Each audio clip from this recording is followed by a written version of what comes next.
want to talk now about a computational trick that's going to help us solve the constant coefficient first-order systems in a really slick way. This starts off from the Maclaurin series expansion for e to the x, right? Which is 1 plus x plus 1 over 2 factorial x squared plus 1 over 3 factorial x cubed, etc.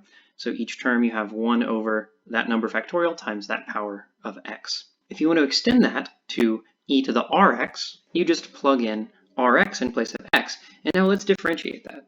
The nice thing about convergent power series is that you can differentiate them term by term, so let's go ahead and do that. And then with a little bit of cancellations, and pulling the common factor of r out, we get back r e to the rx.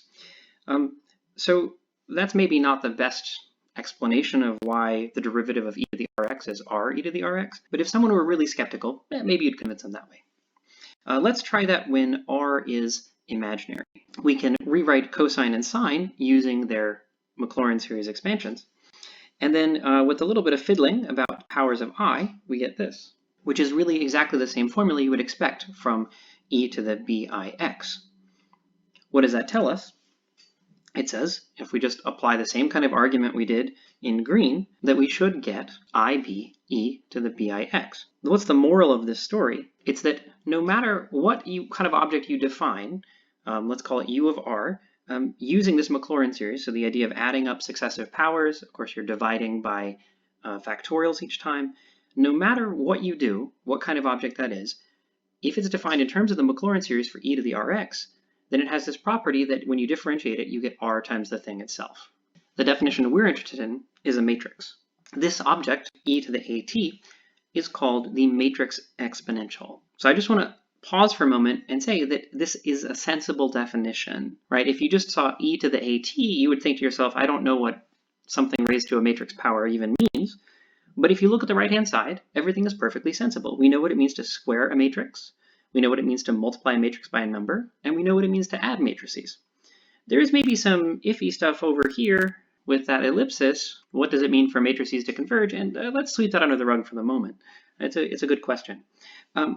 The point of all this, though, is what is this thing? This is a matrix-valued function, right? For each t, if I plug in t equals 0, plug in t equals 1, plug in t equals 2, I get a different matrix out. So this is a matrix-valued function. And when you differentiate that matrix-valued function, what are you going to get? Well, you have to get a times e to the at. And I want to make sure we understand both sides of this equation. The left-hand side is this matrix-valued function. It takes in a number t and spits you out a matrix. What about the right-hand side? Well, a is a matrix, and e to the at is a matrix function. So when I put them next to each other, what am I saying? I'm doing matrix multiplication. All right, so let's get an example to compute some of these. Let's compute this matrix exponential, and we're just going to do it straight from the definition, so just write the definition down. Okay, now this matrix, it's pretty easy to compute powers of. Because this matrix is diagonal, the square of the matrix is just you square the diagonal. The cube is you go down the diagonal and you cube everything, etc. That makes it pretty easy. Now that we've written all that out, I just want to collect this into one matrix. Okay, there we go. We've written this matrix, each of whose entries is a series, except that that's a series that we should be familiar with. And it just looks like that. So for a diagonal matrix, there's really no sweat in computing these. Not all matrices are diagonal. Let's consider the diagonalizable case. Diagonalizability means that you can write A as SD S inverse for some diagonal matrix D, and in fact we know how to compute S. The thing about diagonalizable matrices is it's pretty easy to compute their powers, because that S inverse and the S cancel. And of course that holds for any power you want. So armed with that information, let's write down the matrix exponential.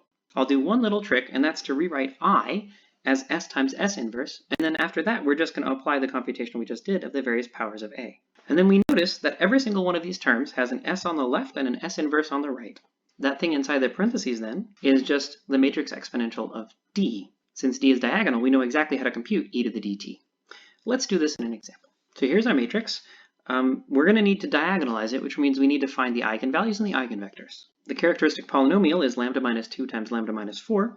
So the eigenvalues are 2 and 4. This is a 2 by 2 matrix, and we have two distinct eigenvalues. So we automatically know the matrix is non-defective, i.e. diagonalizable. Let's find the eigenvectors.